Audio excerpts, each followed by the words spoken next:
this is not how I planned to film this episode, but then I couldn't be bothered to get my microphone and set up the tripod. So here I am recording episode number, I think 3.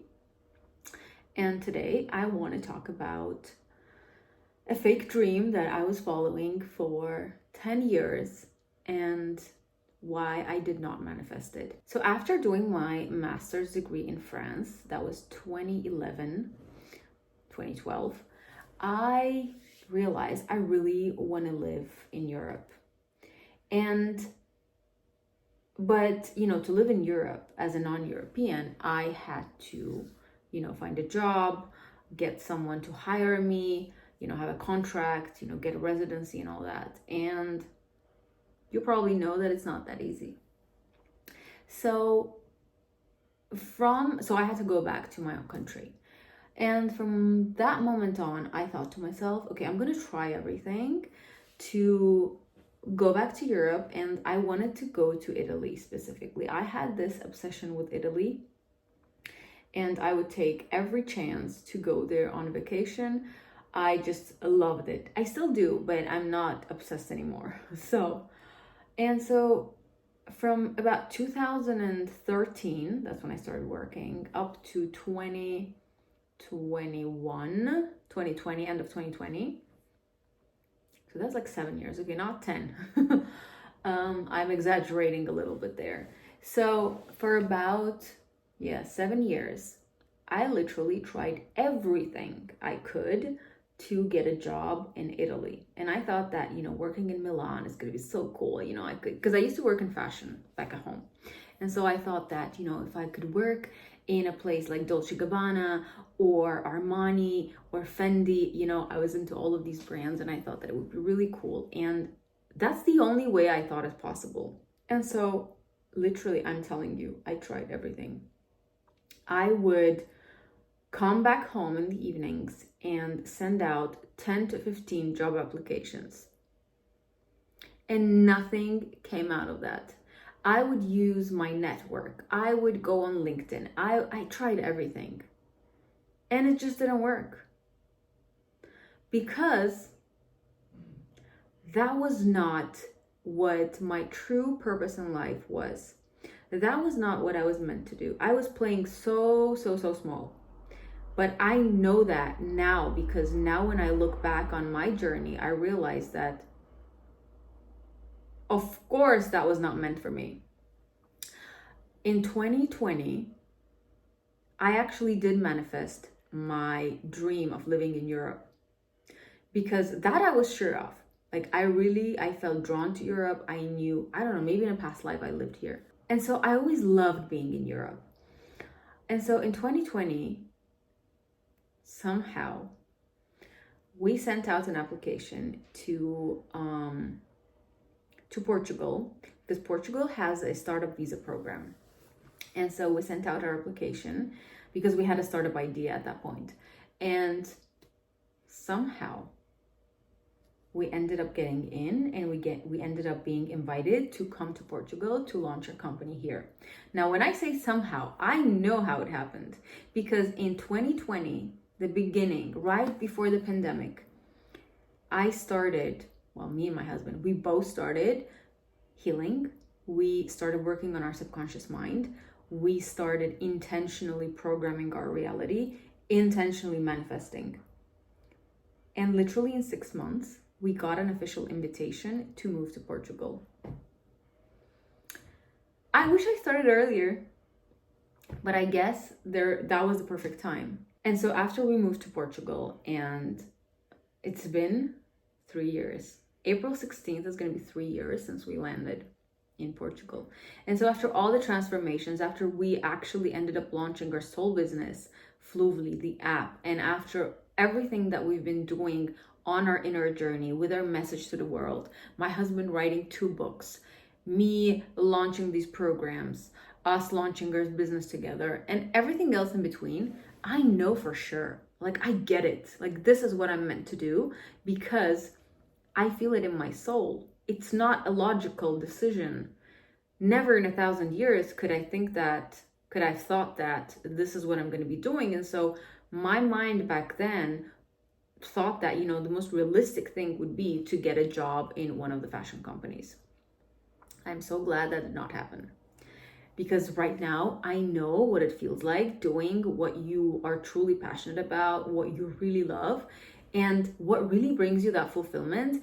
And unless you're doing that, unless you're doing the thing that really like that sparks your soul, you know, you have no idea what I'm talking about. And unfortunately, many people, because they're so afraid to follow their passions and follow what feels good to them, they end up settling and doing things that they hate, or working at a job that drains them, and then they're wondering why they're so miserable. And so a lot of times, because we haven't done our healing work, because we're living on autopilot, we have dreams that are not our truest dreams.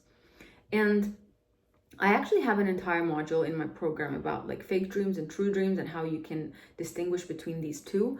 But your soul's desires, they feel different. They're not logical. They're not rational. They're not what other people tell you to do. You know, everyone tells you buy a house, buy a car, settle, have a nice job, make babies. That's it. That feels so boring to me. Nothing against all of that. I want my own house, but I want, you know, I don't want a normal apartment. You know, I'm very specific about the things that I want.